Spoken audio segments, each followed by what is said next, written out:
महापरमहंसाय स्वादित चरण कमल चिन्ह मकरंदाय भक्तजन मानस निवासाय श्री रामचंद्राय नमः।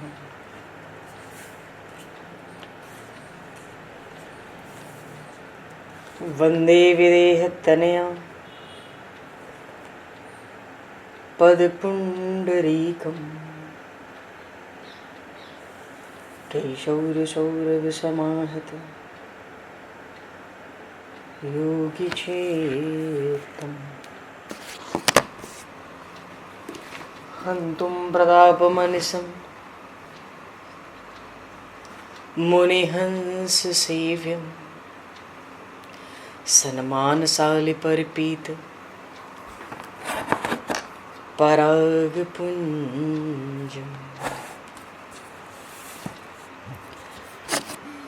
यत्र यत्र रघुनाथकीर्तनं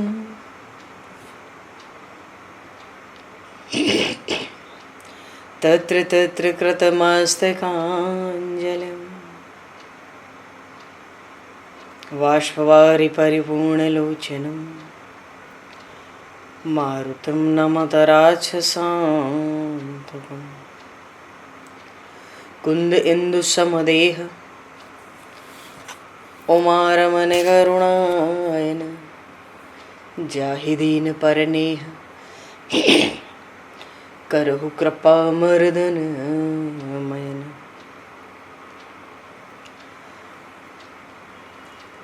प्रहलाद नारद पराशर पुंडरीक व्यासे अम्बरीश शुक शौनक भीष्म दालभ्याम रुक्मांगद अर्जुन वशिष्ठ विभीषणादीन एतानहं परम भागवतान् नमामि। श्री सीतानाथ समारंभां श्री रामानन्दार्य मध्यमाम् अस्मदाचार्य पर्यन्तां वन्दे गुरु परम्पराम्।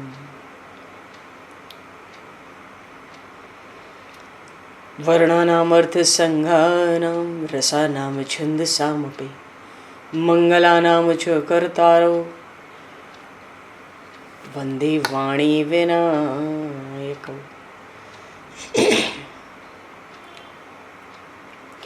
नान्यास्पृहा रघुपते हृदये स्मदीये सत्यं वदामि च भवान् किलान्तरात्मा भक्तिं प्रयक्ष रघुपुङ्गवनर्भारां मे कामादिदोषरहितं कुरु मानसं च।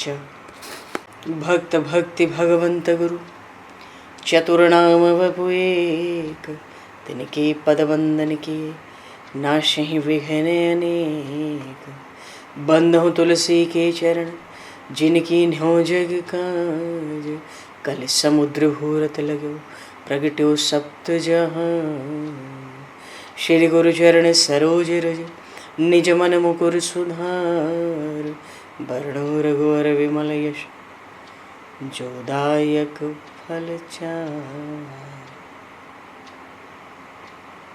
हरिशरण श्री राम जय राम जय जय राम श्री राम जय राम जय जय राम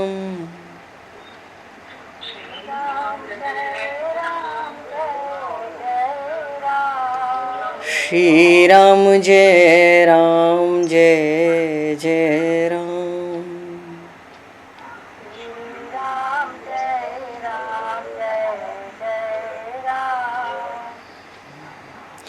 जय सिया राम जय जय हनुमान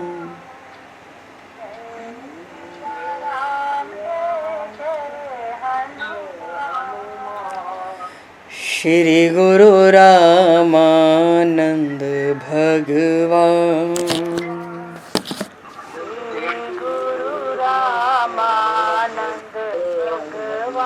श्री गुरु रामानंद भगवान गुरु रामानंद भगवान। श्री राम जय राम जय जय राम। श्री राम जय जय राम। जय सिया राम जय जय सिया राम। जय सिया राम जय सिया राम। जय सिया राम जय जय सिया राम। जय सिया राम जय सिया राम। बोली सियावर रामचंद्र भगवान की जय। संपूर्ण राम दरबार की जय। श्री अवध मिथिला धाम की जय। श्री बांके बिहारी लाल की जय। 84 कोस ब्रजमंडल धाम की जय। श्री रामचरितमानस जी महाराज की जय। श्रीमन्नाम महाराज की जय।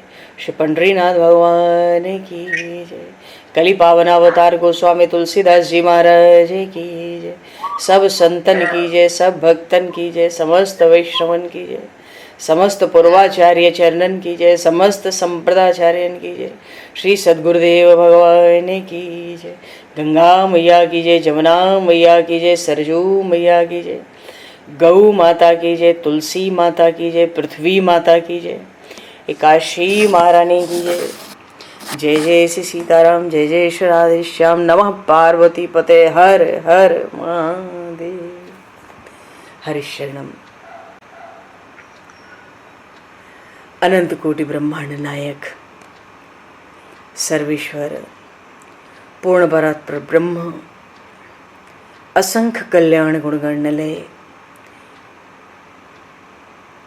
भक्तवांक्षा कल्पतरु शरणागत वत्सल भक्तवत्सल दीनबंधु दया सिंधु श्री कौशल्या आनंद वर्धन श्री दशरथ नंदन श्री जानकी कंठभूषण भगवान श्री सीताराम जी महाराज की असीम कृपा करुणा से श्री हनुमान जी महाराज की परम पावन भावमयी सन्निधि में महापुरुषों की भावमयी उपस्थिति में एवं आप सभी श्रद्धालु भक्त वैष्णवों की मंगल सन्निधि में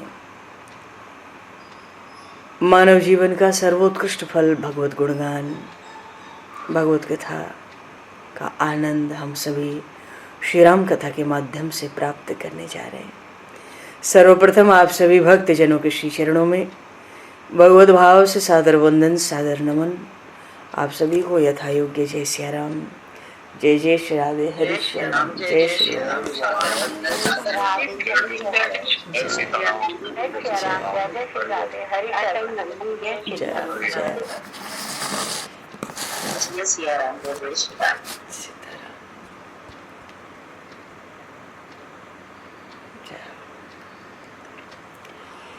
श्री रामचंद्र चरणों मनसा स्मरामि। श्री रामचंद्र चरणों वचसा गृणामि। श्री रामचंद्र चरणों सरसा नमामि। श्री रामचंद्र चरणों शरणं प्रपद्ये। माता रामो मत्पता रामचंद्रः, स्वामी रामो मत्सखा रामचंद्रः, सर्वस्वं मे रामचंद्रो दयालुर, नान्यम जाने नैव जाने न जाने। मंगलम कौशलेन्द्रस्य महनीय गुणालये चक्रवर्ती तनुजाय सार्वभौमाय मंगलम। रामं रामानुजं सीतां भरतं भरतानुजं सुग्रीवं वायुसूनं च प्रणमामि पुनः पुनः।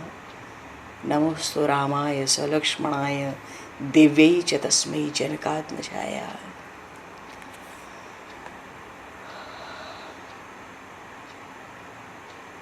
हरिशरणम।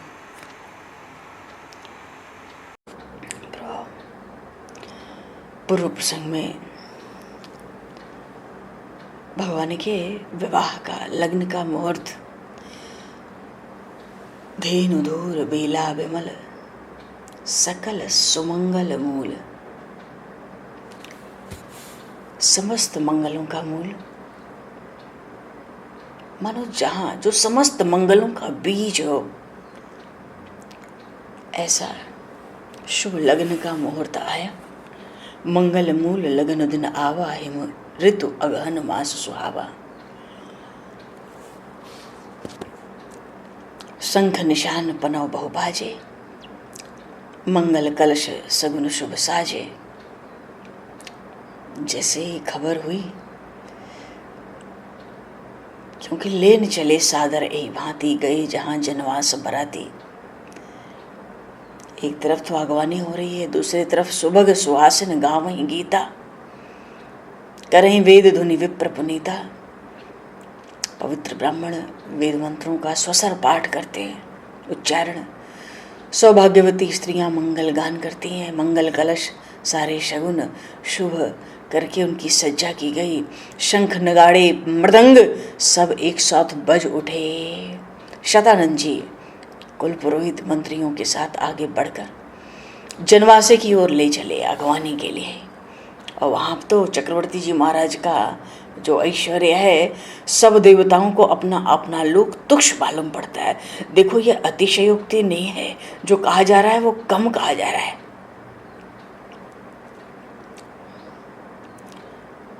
सब देवताओं को, लोगों को, लोकपतियों को अपने अपने लोक बड़े तुक्ष दिखते हैं आज चक्रवर्ती जी का वैभव ऐश्वर्य देखकर। तो जो अगवानी करने आए थे वही तो कहे, भयो समय अब धार्य पाऊं, अब पधारो समय हो गया। इतना तो सुनते ही जनवासों में भी नगाड़ों पर चोट होने लगी। गुरुजी से आज्ञा ली, कुल की विधि की, और साथ में साधु संतों और ब्राह्मणों को साथ लेके वो अवधेश चले हैं। जब चक्रवर्ती जी महाराज चले हैं, महाराजा दशरथ जी, तो उनका भाग्य, उनका वैभव, उनका ऐश्वर्य, देवता, सब देवता, ब्रह्मादि सब देवता उसकी प्रशंसा करते हैं। मनो दशरथ जी का ही भाग्य है। हम सबका तो जीवन आज संसार में व्यर्थ मालूम पड़ता है। देवताओं ने बड़ा मंगलमय अवसर देखा। चक्रवर्ती जी महाराज प्रस्थान कर रहे हैं जनवासे से विवाह मंडप की ओर, तो पुष्पों की वर्षा करते हैं, नगाड़े बजाते हैं। भगवान शिव, ब्रह्मा आदि सब देवता आगे चढ़कर विमानों पर ये भी चलते हैं, न चले बिलोकन राम विवाहो। जनकपुर को तो देवताओं को ऐसा लगा, रचना सकल अलौकिक ना, ये तो सब बड़ा विचित्र है, अलौकिक है। यहाँ के नर नारी सब रूप के निदान, सुघर सुधर्म सुशील सुजाना, बड़े बुद्धिमान, बड़े सुशील, बड़े स्वभाव से, बड़ी शिष्टता, बड़े धर्मात्मा, बड़े सुंदर। इनको तो देवता और देवता की स्त्रियां देखते हैं तो इनको लगता है ये चांद की तरह इनकी शोभा है और हम तो तारों के समान इनके सामने हैं। ये लीला है। पर ब्रह्मा जी को बड़ा आश्चर्य हुआ जनकपुरी को देख के, क्योंकि निज करनी कछुकतः उन्हें देखी। कहते हैं कि ब्रह्मा जी को महान आश्चर्य है, सृष्टि का रहस्य भी तो उन्हीं को पता है, दूसरे को क्यों आश्चर्य होने लगा। ब्रह्मा जी को महान आश्चर्य हुआ। जगत पिता है, सृष्टि करता है, अपनी सृष्टि की बनाई कोई चीज दिखी नहीं रही है। बात यह है ना कि विधि प्रपंच सब अवगुण, विधि प्रपंच गुण अवगुण साना। बालकांड में बात आई, ब्रह्मा जी ने जिस सृष्टि की प्रपंच की रचना की उसमें गुण और अवगुण दोनों थे। अब यहाँ अवगुण तो कुछ दिखता ही नहीं है, दोष है ही नहीं, प्रकृति के 3 गुण ही नहीं दिख रहे जनकपुर में। क्या कहें।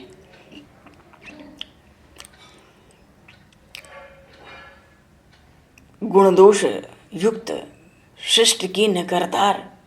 बालकांड में आरंभ में दोहा आया कुछ, गुण और दोष को मिला के ये सृष्टि बनी, तो वहां तो दोष है ही नहीं ना।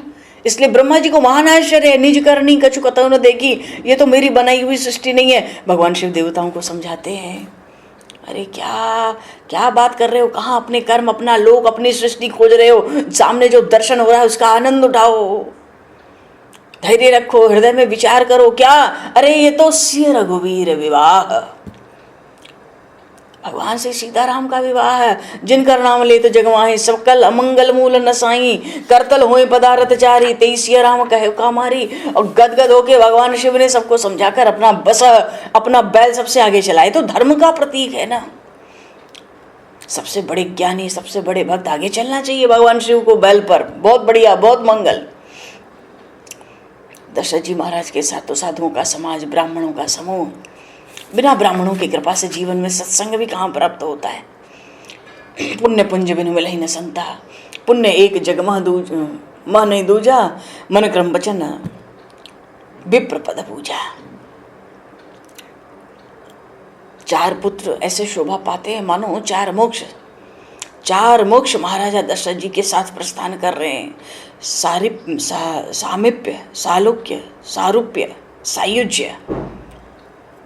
और महाराजा दशरथ जी तो कैवल्य पद से भी आगे हैं। ऐसी स्थिति है। 2 जोड़ी है, मरकत कनक बरन बरजोरी। राम जी का दर्शन करते हैं, दशरथ जी महाराज की सराहना करते हैं, पुष्पों की वर्षा करते हैं। राम रूप नखशिक सुभगा, 12 निहार। बार बार वर वेश में श्री रघुनाथ जी का देवगण दर्शन करते हैं। शरीर में पुलकावली, नेत्रों में आनंद के अश्रु गदगद हो रहे हैं। भगवान शिव, माता पार्वती का साथ, उमा समेत पुरारी। भगवान का स्वरूप तो अद्भुत है। मोर के कंठ में जो गाढ़ा नीला रंग है, चमचम, ऐसे श्यामल अंग मानो करोड़ों बिजलियों को भी लज्जित करने के लिए पीतांबर धारण और कर रखा है। ब्याह के विभूषण अंग अंग पर शोभा पा रहे, सब मंगल बना के रखे। करोड़ों शरद पूर्णिमाओं को, चंद्र को लज्जित करने वाला भगवान का वो सुहावना मुखारविंद, नेत्र कमल तो कमल को भी लज्जित करने वाले हैं। साथ में भाई चल रहे हैं, घोड़ों को नचाते हैं, उनकी चपलता दिखाते हैं बारात में। आगे आगे भाट, मागध, सूत रघुवंश की कीर्ति सुनाते हैं, सूर्यवंश का यश सुनाते चलते हैं। पर जय तुरंग पर राम बराजे, गति विलोक खग नायक लाजे। राम जी तो जिस घोड़े पर चल रहे हैं, ये पूर्व प्रसंग है यहीं पर, गति विलोक खग नायक लाजे। खगनायक कौन है? ये गरुण जी हैं। भगवान के प्रधान पार्षदों में एक तो हनुमान जी महाराज का नाम आता है, एक गरुण जी का नाम आता है। भगवान राम जिस घोड़े पर सवार हैं, उसकी गति को देखकर आज तो पक्षीराज गरुण भी लज्जित हो रहे हैं। क्यों?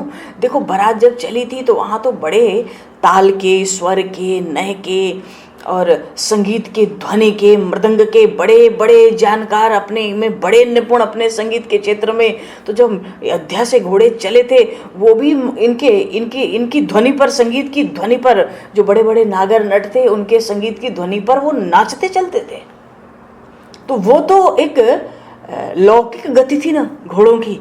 पर आज राम जी जिस घोड़े पर बैठे हैं, भर रूप में सुशोभित हुए हैं श्री रघुनाथ जी, उस घोड़े की गति को देख के तो आज गरुण जी भी लज्जित हो रहे हैं। गति बिलोक खग नायक लाजे। क्यों? इसकी लौकिक गति नहीं है, वैदिक गति है। वैदिक गति का अर्थ है, जब गरुण जी चलते हैं तो उनके नारायण को लेके जब चलते हैं गरुण जी, तो उनके पंखों से सामवेद की ऋचाएं प्रकट होती हैं, मानो सामवेद का गान होता है, सामवेद की स्तुतियों का ज्ञान होता है। उसको सुनते हुए भगवान चलते हैं, भगवान नारायण।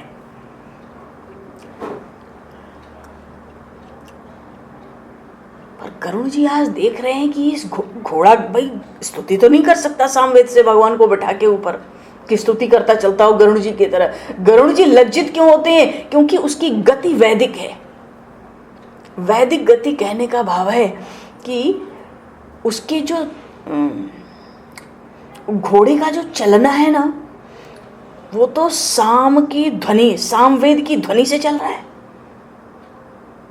मानो सामवेद की स्तुतियां कह तो नहीं पा रहा है, पर उसी ध्वनि में चल रहा है। ऐसा विलक्षण उसका सामवेद का ज्ञान देखकर गरुण जी लज्जित होते हैं कि हम तो पार्षद हैं, हम तो स्तुति करते चलते हैं, ये तो स्तुति कर नहीं सकता। पर इसकी ताल देखो, इसकी चाल देखो, इसके लक्षण देखो, इसका रूप देखो, इसकी जात देखो, इसकी अवस्था देखो, इसका बल देखो। सामवेद का ऐसा विलक्षण ज्ञान कि उसके ताल पर, उसकी ध्वनि पर ये नृत्य करता हुआ चलता है। मानो कहा नहीं जाता कि क्या शोभा बर रूप में श्री रघुनाथ जी की हुई है। और घोड़ा क्या है? मानो कामदेव तो लज्जित होकर बेचारा क्या करे, घोड़ा बनकर खुद आया है। दूसरे लोग ब्याह में जाते हैं, उनकी छाती पर काम चढ़ के बैठा रहता है। राम जी ब्याह करने जा रहे हैं, काम की छाती के ऊपर बैठ कर जा रहे हैं।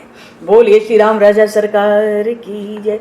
भाव है मर्यादा पुरुषोत्तम श्री राम की हर लीला में एक विलक्षण मर्यादा है, एक विलक्षण ही मर्यादा है। जनुबाज वेश बनाय मनसिज राम हित अति सोहहि, अपने भय बल गुरूप गुण अति सकल भुवन विमोहि। जगमगत जीन जराव ज्योति सुमोति, मन मानिक लगे किंकिन लाम लगाम ललित बिलो किशोर नर मुनि ठगे। जिस घोड़े पर कामदेव ही घोड़ा बना है, भगवान श्री रघुनाथ जी विराजमान है, तो उसकी जो जीन रखी है, घोड़े के ऊपर जो आसन लगा रहता है बैठने के लिए, घोड़े के ऊपर जो जीन लगी रहती है, एक तो वो कामदेव घोड़ा बनकर भगवान के प्रेम में आकर भगवान के प्रेम में प्रेम मिलाकर चलना चाहता है मानो, और 14 भुवन 3 लोक को अपने बल से, अपनी अवस्था से, अपने रूप से, अपने लक्षणों से, अपनी गति से सबको विमोहित करता है। सबके चित्त को उस घोड़े ने आकर्षित कर लिया, और जो जगमगाती हुई जीन, जरियों से, मणियों से, रत्नों से जड़ी हुई जो जीन रखी है, जिस पर प्रभु विराजमान है, हाथ में लगाम है, चाबुक हीरों की खींचे हुए, वज्रों से खींचे हुए रेतदार हीरों की, उसमें घुंघरू लगे पड़े हैं, माणिक लटक रहे हैं जगह जगह। ऐसी घोड़ा, ऐसा जीन, ऐसा बर, ऐसी घोड़े की चाल, ऐसी चाबुक देखकर तो देवता हो, चाहे मनुष्य हो, चाहे ऋषि मुनि योगी हो, सब ठग गए। मानो कुछ सूझ नहीं रहा अपना पराया। अच्छा, वो कामदेव घोड़े के रूप में चलता भी है तो कैसे चलता है? प्रभु मन सही लय लीन मन, प्रभु के मन में अपने मन को मिलाकर। इसको ये बात कहने का क्या भाव है? देखो, जब हम कुछ सोचते हैं तो जैसा हम सोचते हैं वैसा हम चलते हैं, जैसा हम सोचते हैं वैसा हम करते हैं। वहां वो जो घोड़ा है ना, श्री रघुनाथ जी का भरवेश में जो घोड़ा है, वो प्रभु के मन से चलता है, मन से प्रभु के मन में अपने मन को मिला देता है। देखो, परमात्मा की प्राप्ति भी तो उसी को होगी ना जो परमात्मा के मन में अपने मन को मिला ले। और फिर घोड़े की क्या बात है? जीव का मन अगर परमात्मा के मन में हमारा मन मिल जाए तो घोड़े के ऊपर क्या, भगवान तो दिल में आके चढ़कर बैठ जाते हैं। घोड़े पे बैठने की क्या बात है? बाजी तो उसी ने मारी जिसने परमात्मा के मन में अपने मन को मिला लिया। प्रभु मन सही लय लीन मन, चलत बाजी छवि भाव। वो घोड़े की क्या शोभा है? अरे भगवान के मन में मन को मिलाकर चलता है वो। अच्छा, जब प्रभु बैठे हैं श्री रघुनाथ जी घोड़े पर भरवेश में सुसज्जित होकर, तो भगवान तो नीलवर्ण, भगवान नीलवर्ण, मेघ के समान, पीतांबर बिजली की चमक के समान। भगवान के वक्षस्थल पर चारों शरीर के संपूर्ण अंगों में जो आभूषण है, मानो मेघ पर तारों के समान। हाथ में जो लगाम ले रखी है, मानो करोड़ों बिजलियों को भी, उसके चमक को भी लज्जित करती है। और घोड़ा ऐसा नाचता है जैसे बादल घिर आते हैं ना, मोर नाचते हैं प्रसन्न होके। ऐसा साम वेद की ध्वनि पर, अपने साम ज्ञान पर वो नृत्य करता हुआ घोड़ा चल रहा है। घोड़ा जैसे बादल को देख के, घिरे हुए बादल को देख के मोर नाच उठते हैं। भगवान का तो श्री अंग की कांति ही नील मेघ वर्ण, वो घोड़ा मोर की तरह नाच रहा है। मानो बादलों में, मेघों में तारे भी हैं, बिजली भी है, और मुख, भगवान का मुखारविंद तो शरद के करोड़ों पूर्णिमा के चंद्रमा से बढ़कर उसकी शोभा भई है। तो जिस अश्व पर, जिस घोड़े पर प्रभु श्री राम बरवेश में विराजमान थे, तेऊ सारदव न भर न पारा। उस घोड़े की शोभा भी, प्रभु की छोड़ो, उस घोड़े की शोभा भी मां सरस्वती नहीं कह सकती। आज तक जिसकी जिसकी वाणी में जो जो वर्णन हुआ है और आगे होगा, वो मां सरस्वती ही तो करती है। पर घोड़े का उस विवाह में, उस बारात में घोड़े का इतना उत्कर्ष हो गया, इतना उत्कर्ष हो गया कि उसकी गति उन माता शारदा से भी परे हो गई। घोड़े के उत्कर्ष को भी वो गा नहीं सकती, अपनी वाणी में वर्णन में आ नहीं सकती। तेऊ शारद न बर नहीं पारा। ऐसा बरवेश, ऐसा घोड़ा, ऐसा भगवान श्री रघुनाथ जी का बरवेश, दूल्हा रूप देखकर तो भगवान शंकर राम रूप अनुरागे। देखो रामायण में लिखा है कि बारात जनकपुर में आई थी धनतेरस के दिन, और लगन हुआ था मार्गशीर्ष महीने की शुक्ल पक्ष की पंचमी तिथि को। मानो बारात आ गई थी 1.25 महीने पहले मिथिला में, और विदाई हुई थी बसंत पंचमी को 1.5 महीने बाद और ज्यादा। अब आजकल की तरह थोड़ा ही है कि आज आओ और कल जाओ। धनतेरस पे बारात आ गई, मार्गशीर्ष शुक्ल पंचमी पे विवाह हुआ, बसंत पंचमी पर बधाई हुई।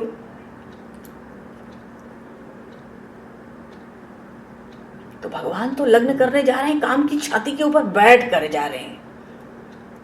कामो दाता कामः प्रतिगृहत्या कामः समुद्र मां सीता कामेन त्वाम प्रतिगृह्णामि। लग्न कराने जा रहे हैं प्रभु निष्काम होने के लिए। लग्न क्यों करा रहे हैं? निष्काम होने के लिए। क्यों? भगवान श्री राम पूर्ण निष्काम हैं, पूर्ण काम, आप्त काम। भगवान श्री राम का सुंदर वर घोड़ा निकला, और प्रभु श्री राम तो सहज ही सुंदर है, अतिशय सुंदर है। मनोभिरामम नयनाभिरामम वाचोभिरामम श्रवणाभिरामम सदाभिरामम सतताभिरामम वंदे सदा दाशरथिम चरामम।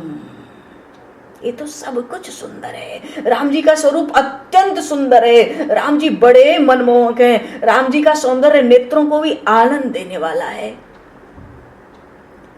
परमात्मा की सुंदरता का वर्णन करते समय वाणी को भी तो आनंद होता है।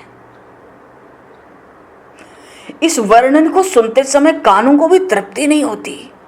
राम जी सदा ही सुंदर हैं, नित्य ही सुंदर हैं। प्रभु श्री राम, वो परमात्मा श्री राम सहज सुंदर हैं। श्रृंगार ना भी करें तो भी श्री राम बहुत सुंदर लगते हैं। राम जी वन में पधारे तो क्या उस समय श्रृंगार था? कोई श्रृंगार नहीं था। वल्कल वस्त्र पहने थे, मस्तक के ऊपर जटा धारण किए थे, फिर भी श्री राम ऐसे सुंदर लगते थे कि देखो शूर्पणखा को इच्छा हुई कि श्री राम मेरे पति हो गए। राक्षसी थी, फिर भी राम जी के साथ उसको लग्न करने की इच्छा हुई। राम जी श्रृंगार ना भी करें तो भी सुंदर लगते हैं। और फिर आज तो राम जी वर राजा का सुंदर श्रृंगार धारण किए हैं ना। इस सुंदरता का वर्णन कौन कर सकता है? श्याम शरीर सुभाय सुहावन, स्वभाव से सुंदर है।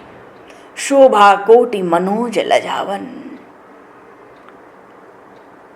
कलकिंकन कटि सूत्र मनोहर, बाहु विशाल विभूषण सुंदर, नयन कमल कल कुंडल काना, बदन सकल सौंदर्य निधाना, सुंदर भ्रकट मनोहर नासा, भाल तिलक रुचिरता निवासा, सरद बिमल विधु बदन सुहावन, नयन नवल राजीव लजावन, सकल अलौकिक सुंदरताई, कहीं न जाए मन ही मन भाई। न रखी राम छवि विधि हरसाने, आठ ही नयन जाने पछताने।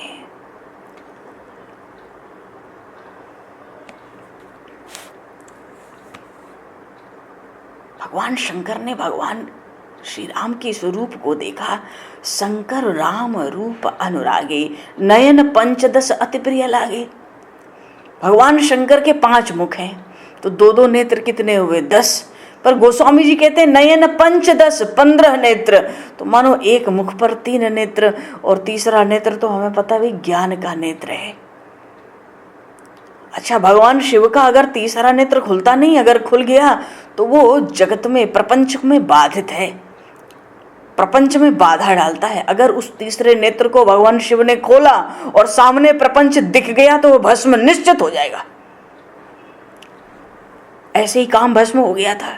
ऐसे ही प्रलय भी आती है। त्रिनेत्र, भगवान शिव का तीसरा नेत्र ज्ञान नेत्र है। जहां ज्ञान नेत्र खुला प्रपंच बाधित हुआ। बात क्या है? बात यह है कि ब्रह्म से अलग जब प्रपंच दिखता है और तीसरा नेत्र खुला तो वो भस्म हो जाता है।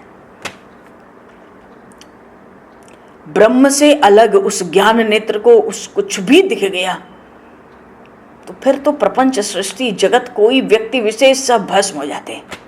पर भगवान शिव आज शंकर राम रूप अनुरागे, राम जी के रूप पर ऐसा अनुराग हुआ, नयन पंच दस अति प्रिय लागे। उनको अपने 15 नेत्र बड़े प्रिय लगे, मानो पांचों मुखों में जो 5 ज्ञान नेत्र थे उनको भी खोल लिया। पहले तो भगवती माता पार्वती घबराई, अरे तीसरा नेत्र कहाँ खोलने जा रहे हो? भगवान शिव ने कहा, अरे पार्वती क्या बताऊं, ये जो तीसरा नेत्र है ज्ञान नेत्र है, और ज्ञान अखंड एक सीतावर। इस तीसरे नेत्र को खोलने पर भी ब्रह्म ही दिख रहा है और बंद करने पर भी ब्रह्म ही दिख रहा है। आज इस तीसरे नेत्र को खोलने में, प्रपंच में, सृष्टि में कोई बाधा नहीं आएगी। मैं तो 15 नेत्रों से, सब नेत्रों से, 5 मुख और 3 नेत्र, 15 नेत्रों से राम जी के ब्याह का आनंद देखूंगा। अब 2 आंख में जितना देखे कोई और 15 आंख से कोई देखे। कोई कहते हैं अरे जो 2 से जितना दिखता हो तो नहीं तो 15 से दिखेगा। अरे कैसे दिखेगा? 2 से आगे देख रहे हैं, 2 से पीछे देखेंगे, 2 से दाएं देखेंगे, 2 से बाएं देखेंगे, 2 से ऊपर देखेंगे, 2 से नीचे देखेंगे, कहीं बारात में देखेंगे, कहीं मंडप में चले जाएंगे, कभी निवास में चले जाएंगे, सब नजर अलग अलग लगा के रखेंगे हर जगह। ये थोड़ी कि सामने देख रहे हैं तो पीछे का छूटता जा रहा है। अरे जनकपुरी में, मिथिला में क्या गायन हो रहा है, द्वार पूजा की क्या तैयारी हो रही है, मंडप में क्या बात हो रही है, क्या श्रृंगार, क्या गान, क्या वेद मंत्रों का उच्चारण, क्या ऐश्वर्य, सब तरफ नेत्र फैला दो, सब तरफ नेत्र फैला लो तो नयन पंच दस अति प्रिय लागे। भगवान शिव को ज्ञान नेत्र खोल के भी बाहर भी ब्रह्म और भीतर भी ब्रह्म, ज्ञान अखंड एक सीतावर। ये तो खुद ही ज्ञान स्वरूप, बाहर भी ब्रह्म अधिष्ठान और भीतर भी अधिष्ठान। तो बड़े प्यारे लगे, बड़े आनंद में आके 15 नेत्रों से राम जी का ब्याह देखने लगे। इतने में भगवान विष्णु आए माता लक्ष्मी के साथ, हरि हित सहित राम जब जो है। बड़े प्रेम से उन भगवान श्री हरि ने जब राम जी को देखा तो रमा समेत रमापति मोहे। तो वो नारायण, वो भगवान विष्णु, वो श्री हरि अपनी अर्धांगिनी उन महालक्ष्मी के साथ मोहित हो गए, दोनों मोहित हो गए। देखो वो सबकी आत्मा ही तो है, सबकी आत्मा तो वो श्री राम है, वो तो आत्म तत्व है। घट घट में वो ही रम रहा, वही विश्व का भगवान है। तो उन लक्ष्मी नारायण की आत्मा भी तो वही श्री राम है। और आत्मदर्शन करके किसको सुख नहीं होता? आत्मदर्शन तो आंख बंद करके होता है, आज तो आंख खोल के हो रहा है। तो रमा समेत रमापति मोहे, साक्षात पूर्ण परात्पर ब्रह्म, जिसका न कोई नाम न कोई रूप, ऐसा सगुण ब्रह्म सगुण रूप धारण करके ऐसा बरवेश सुसज्जित हुआ। रमा समेत रमापति मोहे। और ब्रह्मा जी बड़े प्रसन्न हैं। क्यों? 4 मुख हैं तो 8 आंखें मिलेंगी। निरखी राम छवि विधि हरसाने, 8 ही नयन जान पछताने। अब शंकर भगवान तो 15 नेत्र से और ब्रह्मा जी 8 नेत्र, तो पछतावा तो होगा भीतर भीतर। देखो शंकर जी 15 नेत्र से राम ब्याह देख रहे हैं, हमारे पास 8 ही नेत्र हैं। तो स्वामी कार्तिकेय तो बड़े प्रसन्न हैं। क्यों? ब्रह्मा जी सबके बाबा बनते हैं, जगत पिता हैं। स्वामी कार्तिकेय बहुत प्रसन्न है, 6 मुख है ना, तो 12 नेत्र हो गए। ब्रह्मा जी के 8 ही हैं, स्वामी कार्तिकेय के 12 नेत्र हो गए। वो 12 नेत्र से ब्याह दिख रहे हैं। ब्रह्मा जी सोच रहे हैं अभी तक तो सबसे कम हम ही लग रहे हैं, हमारे 8 ही हैं। शंकर जी के 15 हो गए, ये स्वामी कार्तिकेय के भी 12 मुख है। पर भाई बाजी तो मारी है देवराज इंद्र ने। बड़ी निंदा करते हैं देवता की गोस्वामी जी रामचरितमानस में। इंद्र की तो बड़ी निंदा की है जगह जगह। कितना स्वार्थी, कितना मन का मलिन है ये देवराज इंद्र। राम ही चितव सुरेश सुजाना, गौतम शाप परम हित माना। आज तो पुरंदर, इस समय जो इंद्र हैं वो ब्राह्मण हैं, वर्ण से ब्राह्मण हैं, उनका नाम पुरंदर है।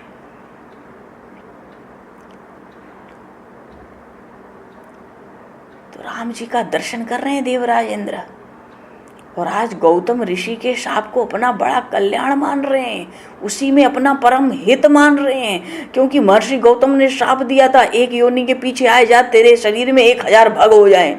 छिपते छिपते फिरते थे देवराज इंद्र। और उसी समय महर्षि गौतम ने, जब देवराज इंद्र ने शरण ली थी, महर्षि गौतम ने कहा था जब राम जी का ब्याह होगा ये जितने 1000 भगे ये सब नेत्र बन जाएंगे और तू 1000 नेत्रों से राम विवाह के महामहोत्सव का आनंद लूटना। बोलिए श्री राघवेंद्र सरकार की जय।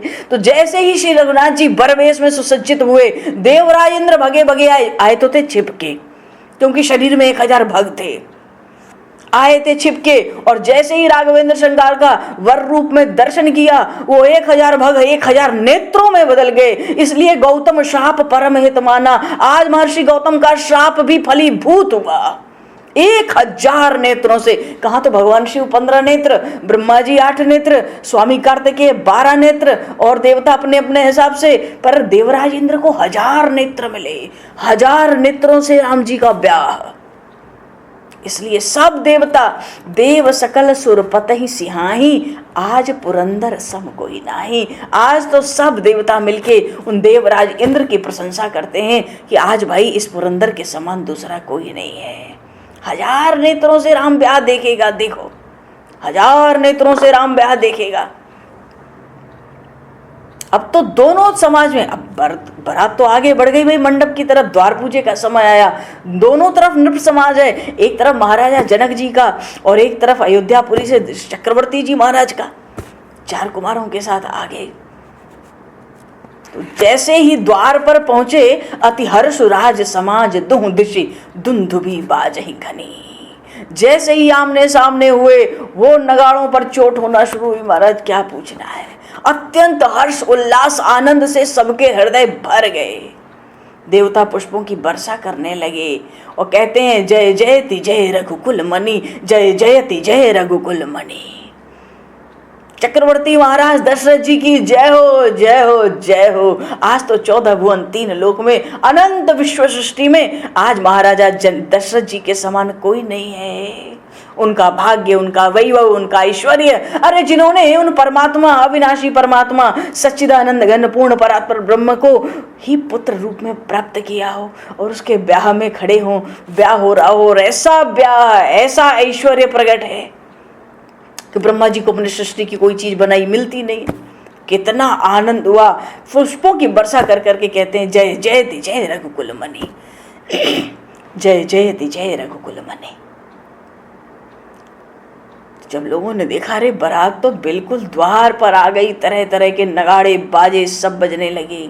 और जितनी रानियां हैं, सौभाग्यवती स्त्रियां हैं, महारानी सुनैना को आगे करके परिछन के लिए चली।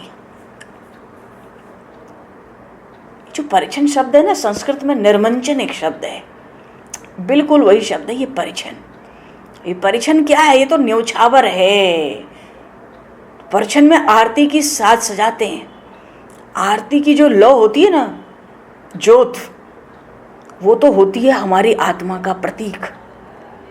और जिसकी आरती उतारते हैं, मानो अपनी आत्मा को ही उस पर न्योछावर कर दिया। ये परिछन करने का भाव होता है। तो बड़ा मंगलमय गान करती हुई, गाती बजाती वो कोकुल बहनी, पिक बहनी, सुमुखी, सुलोचनी, वो सब सौभाग्यवती स्त्रियां, एक एक का सौंदर्य ऐसा। अरे वहां पर तो सची, शारदा, भवानी, ये सब अपने को मानो ऐसा लगता है अपने को तुच्छ महसूस करती है। क्या इनका सौंदर्य है। महारानी सुनैना को आगे कर लिया, द्वार पूजन पे परिछन करने चली, मानो सर्वस्व न्योछावर करने चली हैं। सजी आरती अनेक विधि, मंगल सकल संवारे।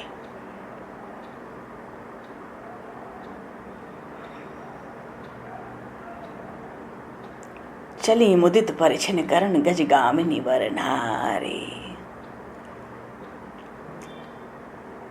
सियाजू की माता सुनैना रानी ने आरती उतारी।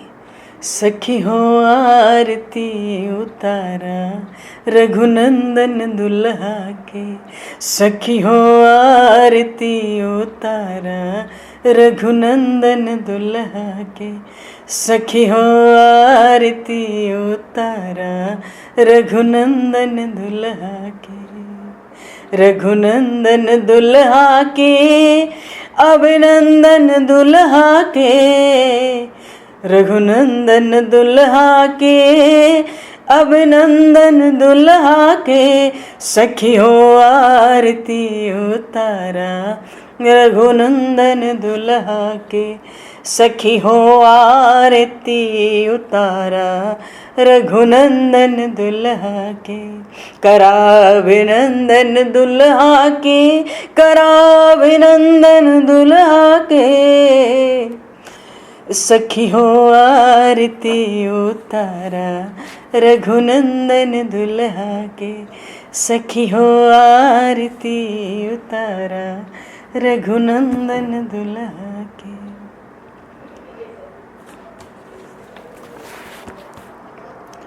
सजी आरती अनेक विधि, मंगल सकल संवारे।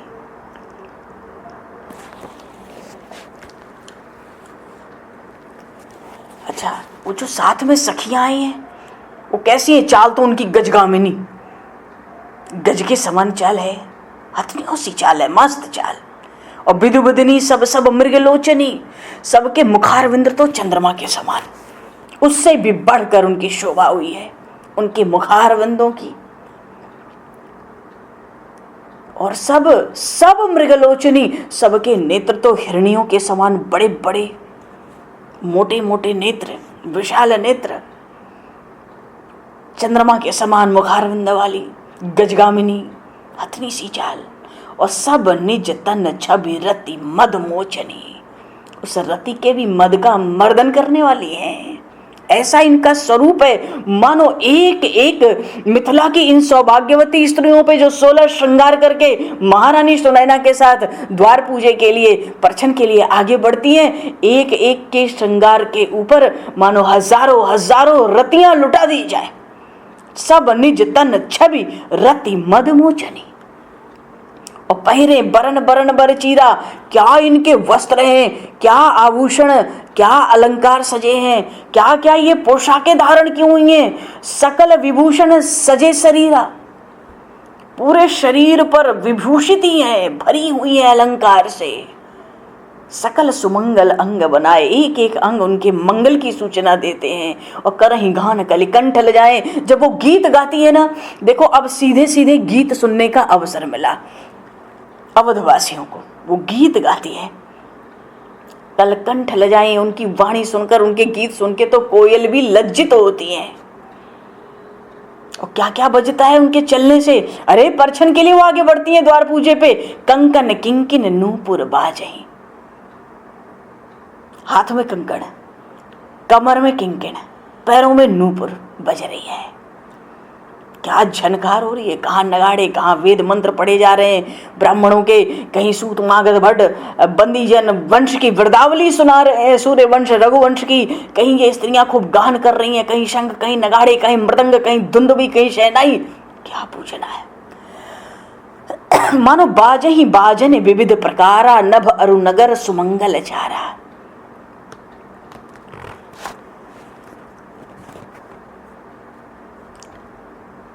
बाजहि बाजन विविध प्रकार। इतने में वहां कौन आई? वहां पे आई सची शारदा रमा भवानी। सची हैं देवराज इंद्र के साथ स्वर्ग में विराजती हैं। शारदा मां सरस्वती, रमा है महालक्ष्मी, भवानी है मां पार्वती। ये सब, और ये जो देवताओं की स्त्रियां है ना, ये बड़ी सयानी है, बड़ी सयानी है ये सब। तो सयानेपन से क्या करती हैं? झट कपट से नारियों का वेश धारण कर लिया, अपना देवियों का वेश छोड़ दिया। कपट नारी भर वेश बनाए, छल कपट किया, नारियों का वेश बना लिया। और जो परछन के लिए जा रही थी ना, वो सौभाग्यवती स्त्रियां विलक्षणी हैं, उनकी भीड़ में घुस गई। मिली सकल रनिवास ही जाई, और रनिवास में घुस गई और उनके साथ मिल गई। तो वो तो गीत गाती हैं, तुम क्या करोगी? वो तो गीत गाती हैं, कोयलों को भी लज्जित करती हैं। आप क्या करोगे? आपको तो गीत आते नहीं, वो आप कैसे गाओगे? वो भी करती हैं, करहीं गान कल मंगल बानी, हरस विभस सब काहु न जानी। कोई उनको पहचानता नहीं है, वो तो नारियों का रूप बना के घुस गई। सब इतने आनंद में, कौन किसको पहचाने, कौन किसको देखे? राम जी को छोड़ के कौन किसको देखे, ये बताओ। तो जब देखे ही नहीं तो सब आनंद में ही भरे पड़े हैं। तो वो गाती कैसे हैं? वो तो जनकपुर की स्त्रियां तो सच में गाती हैं, पर ये क्या करती हैं? केवल थोड़ा थोड़ा मुंह चलाती है। सची शारदा रमा भवानी जे सुर तिय सुचि सहज सयानी। तो सयानापन तो दिखाया, घुस गई। बड़ा आनंद, बड़ा आनंद। आनंद किस बात का है? को जान के ही आनंद बस सब ब्रह्म बर पर चल चली। ये देवियां हैं ना अपने अपने लोक की, इनको पता है ये श्री राम पूर्ण परात्पर ब्रह्म है। ये तो अपने बर का पर्चन करने जा रही हैं। इनको, इन देवियों को तो पता है कि हम तो ब्रह्म बर का पर्चन करने जा रही हैं। साक्षात ब्रह्म का पर्चन करेंगी, घुस के भीड़ में हम भी घुसेंगे। किसको कितना आनंद है, वो आनंद कहीं समा थोड़ा ही रहा है। सब ब्रह्म बर पर छन चली। अरे जब ब्रह्म ही बर के रूप में, दूल्हे के रूप में आया, पर्चन करने चलो। पर्चन का भाव ही अपनी आत्मा को भी न्यौछावर करो, ज्योत सजाओ, आरती करो। वो आरती की ज्योत, वो लौ ही आत्मा, हमारी आत्मा का ही प्रतीक होता है। जब हम प्रभु की आरती करते हैं सेवा पूजा में, वो भी न्यौछावर ही है सब कुछ प्रभु पर। अब तो जो गान करती हैं, इतना सुंदर गान, इतना मधुर गान, और नगाड़े बजते हैं, पुष्पों की वर्षा होती है। क्या शोभा हो रही है उस द्वार पर। अभी द्वार पूजन आरंभ नहीं हुआ, द्वार पर क्या शोभा हो रही है। इतनी शोभा कैसे बढ़ गई? अजी आनंद कंद बिलोक दूल्हु। ये जो दुल्हा है तो आनंद कंद है। आनंद कंद कहते हैं बरसात करने वाले बादल को, मेघ को। तो राम जी वो दुल्हा है, मानो बरसात भी होती है तो आनंद की, जो आनंदों के आनंद दाता। ये तो सतचित और आनंद घन रूप ही है। ये सच्चिदानंद घन पूर्ण ब्रह्म ही है। ये किस चीज की बरसात करेंगे? आनंद कंद बिलोक दूलहु सकल ही हर्षित भई, अंबोज अंबक अंबु उमगी सुहंग पुलकावली छई। ऐसा रस, ऐसा आनंद। और जो सुख भासिय मातु मन, देख राम बरवेश, सो न सकहीं कल्प सत सहस शारदा शेष। करोड़ों कल्प तक, हजारों मुखों से शेष जी और शारदा जी, जो सुख महारानी सुनैना को हृदय में हुआ, श्री जानकी जी की माता जी को हृदय में हुआ, राम जी को बर वेश में देखकर, कहते हैं गोस्वामी जी की करोड़ों सैकड़ों कल्पों तक शेष और शारदा भी उस सुख का वर्णन कर नहीं सकते। वाणी में वो विषय में, वाणी के विषय में वो आनंद, वो वर्णन आ सकता नहीं है। जो सुख भासिय मातु मन, देख राम बरवेश। तो श्री सियाजू की माता जी ने, माता सुनैना, महारानी सुनैना ने आरती उतारी, और श्री राम जी का मंगल स्वरूप देखते ही सुनैना रानी को आनंद हुआ। सोचती है पुत्री बहुत भाग्यशाली है। जो सुख भाव सिय मातु मन, देखी राम बरवेश, सो न कहीं कहीं कल्प सत सहस शारदा शेष। राम जी के दर्शन करते समय महारानी के मन में थोड़ा सा भाव जगा। देखो भाव नहीं जगते तरह तरह के, तो ये कृष्ण अवतार कैसे होता? ये तो बड़ा विलक्षण अवतार है प्रभु का, कृष्ण अवतार।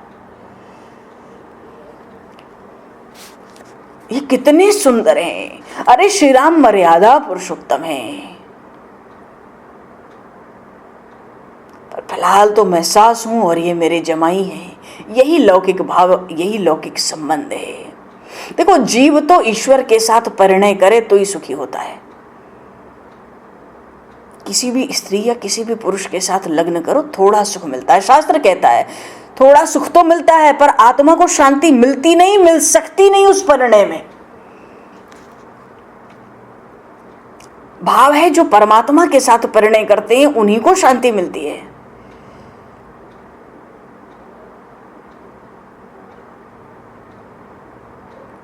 तो सुंदर स्वर्ण सिंहासन पर भगवान श्री राम को विराजमान किया।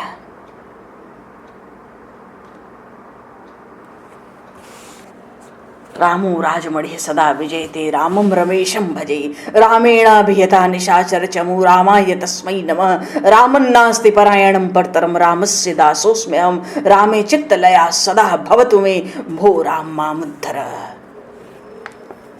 ऐसा विलक्षण सौंदर्य, सहज सुंदर, नित्य सुंदर, दिव्य सुंदर।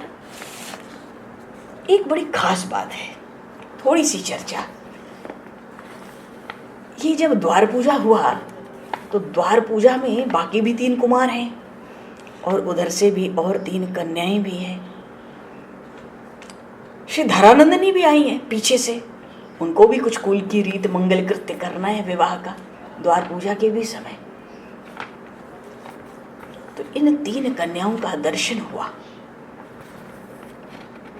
भाई अभी भरतलाल जी को, शत्रुघ्न कुमार को किसी का दर्शन तो हुआ नहीं था और ब्याह की चर्चा तो चली रही थी, सब लोग मनाते थे चारों भाइयों का यही ब्याह हो। सब नगरवासियों के भीतर तो मिथिला में यही अभिलाषा थी। और फिर महर्षि वशिष्ठ ने तो 3 दिन पहले ही उर्मिला जी के लिए लक्ष्मण जी के लिए उर्मिला जी का वर्ण कर लिया था और इशारा हो गया था कि चारों लड़कों का ब्याह यही हो जाएगा। तैयार रहो तुम लोग, भीतर भीतर शांत भी रहो, तैयार भी रहो। तो अगर थोड़ा सा इस क्षण को अगर स्मरण न किया जाए तो इन क्षणों के प्रति तो बड़ी कृतज्ञता हो जाएगी। अच्छा, ये जो भूमिजा कन्या है, श्री धरानंदिनी, श्री जनकनंदिनी, श्री सियाजू, इनके तो वैवाहिक मंगल साज सज रहे हैं, तो इनको तो सहज पहचाना जा सकता था, क्योंकि अभी तक तो श्री भरतलाल ने या शत्रुघ्न कुमार ने किसी ने चरण दर्शन भी नहीं किए थे इन दोनों ने। तो उनके तो वैवाहिक मंगल साज है ना, तो वो सहज चार के बीच में पहचान आ गई। अरे वो तो परम वंदनीय है, उनके तो चरण कमलों में जो दर्शन कर ले उन चरणों का, मानो सबने मन ही मन प्रणाम किया। इन कुमारों ने दर्शन किया, मानो उसी क्षण प्रणाम करना उन चरणों में, उन श्री चरणों में प्रणाम करना भी सीख लिया।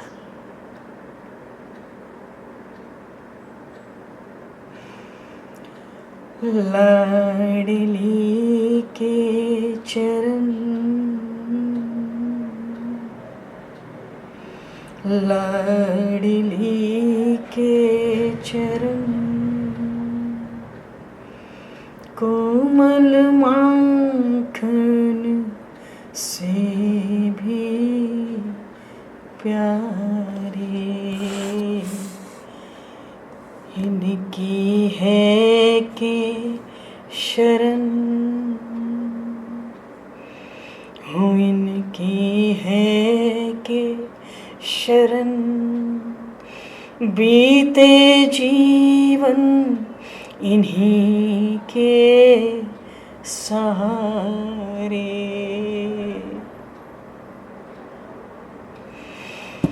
इनकी है के शरण, बीते जीवन इन्हीं के सहारे, श्री लाडली के चरण, लाडली के चरण। ये तो परम वंदनीय है। देखो, पुष्प वाटिका में लक्ष्मण जी ने जब पहली बार दर्शन किया तो चरणों के ही दर्शन पे रह गए, क्योंकि उनके चरणों में वही चिन्ह थे जो प्रभु श्री राम के चरणों के चिन्ह हैं। 24 चिन्ह चरण के तलवे में। अंतर इतना था, भगवान श्री राम के दाहिने चरण में जो चिन्ह होते वो श्री किशोरी जी के बाएं चरण में होते, और प्रभु के बाएं चरणों में जो चिन्ह होते किशोरी जी के दाहिने चरणों में चिन्ह होते। लक्ष्मण जी ने जो कुछ दर्शन नहीं किया चरणों को छोड़ के, चरण चिन्ह कह दिया, वो भूमिजा कन्या भैया देखो यहीं से गई हैं। काश मेरे हाथ में इस समय पुष्प होते तो एक अंजलि पुष्प अर्पित करके। वो लक्ष्मण जी महाराज तो उसी समय समझ गए थे कि ये तो मेरी परम आराध्या है, ये तो मेरी परम आराध्या है। वो तो उसी समय से चरण वंदन करने लगे थे। पर भरतलाल जी को और शत्रुघ्न कुमार को तो आज दर्शन हुए चरणों के। मानो दर्शन होते ही सीख लिया हो कि अब तो निरंतर ध्यान में, प्रेम से, मन से, आनंद से इन चरणों में निरंतर प्रणाम ही करना है अब हमें। शत्रुघ्न कुमार की दृष्टि उन देवी मांडवी के भी चरणों पर गई। ये देवी मांडवी श्री भरतलाल जी की होने वाली भार्या है। महाराज कुशध्वज, जनक जी महाराज के छोटे भाई कुशध्वज की बड़ी कन्या है देवी मांडवी। श्री शत्रुघ्न कुमार की तो दृष्टि देवी मांडवी के भी चरणों पर गई। मानो हृदय कहता है इन देवी के भी चरणों में भी तुम्हें निरंतर वंदना ही करनी है। लेकिन बात तो ये है, इन भरतलाल जी का हृदय, इन शत्रुघ्न कुमार का हृदय सबसे सबसे अधिक तो तब प्रभावित हुआ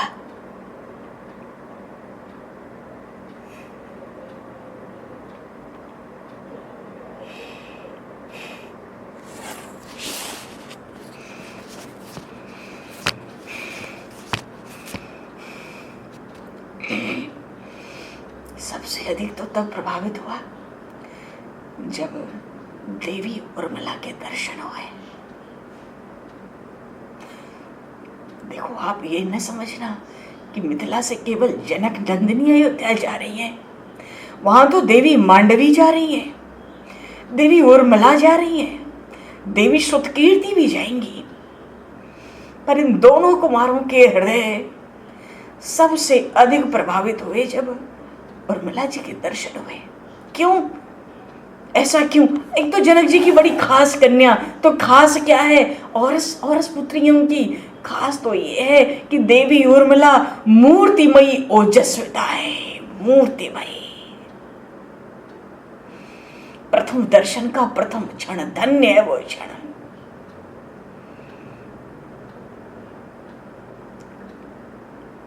असीम स्नेह है। मूर्तिमयी ओजस्विता का अर्थ ये नहीं कि स्नेह नहीं है, वात्सल्य नहीं है, असीम स्नेह है। पर उस असीम स्नेह के साथ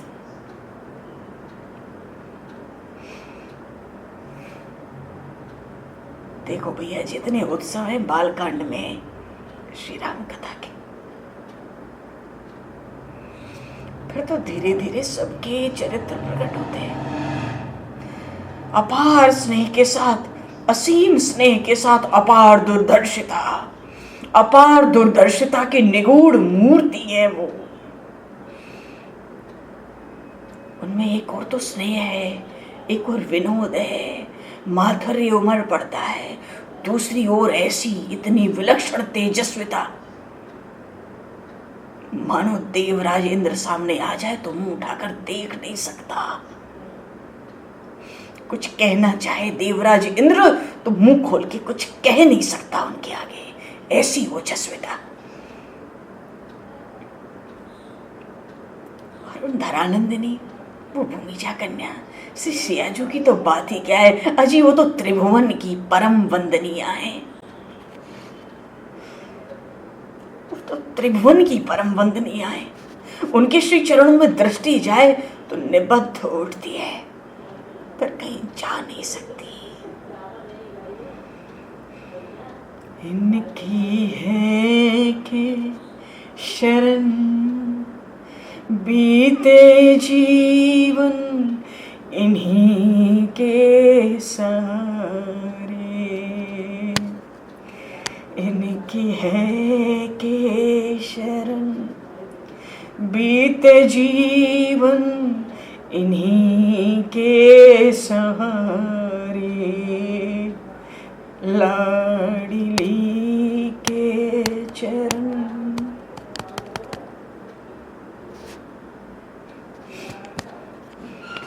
ये तो त्रिभुवन की वंदनीया है।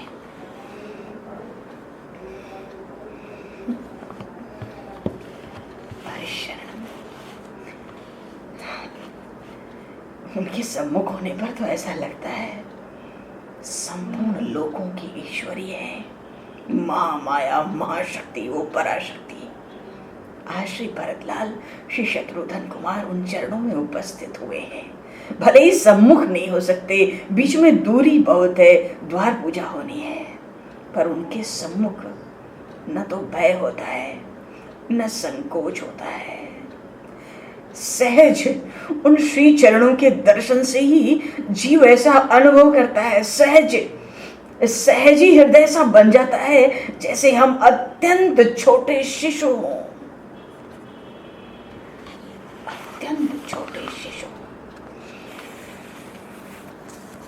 बोलिए श्री जनक नंदिनी जानकी मैया की जय। श्री मांडवी शुद्ध कीर्ति देवी और मला की जय। समय का तो पता नहीं, समय को दृष्टिगत करते हुए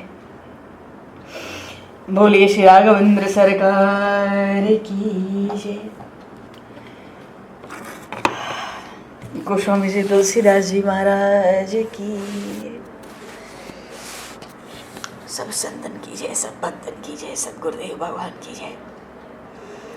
समय को दृष्टिगत करते हुए 2 पल नाम बोला जाएगा और उसके बाद वाणी को विराम दिया जाएगा। जय राघवेंद्र सरकार की जय, सीता सुकुमार की जय, राघवेंद्र सरकार की जय, सीता सुकुमार की जय, जय राजा राम की जय, जय राजा राम की, प्रेम रूप रस खान की, प्रेम रूप रस खान की जय, जय राजा राम की, प्रेम रूप रस खान की। राघवेंद्र सरकार की जय, सीता सुकुमार की जय, राघवेंद्र सरकार की जय, सीता सुकुमार की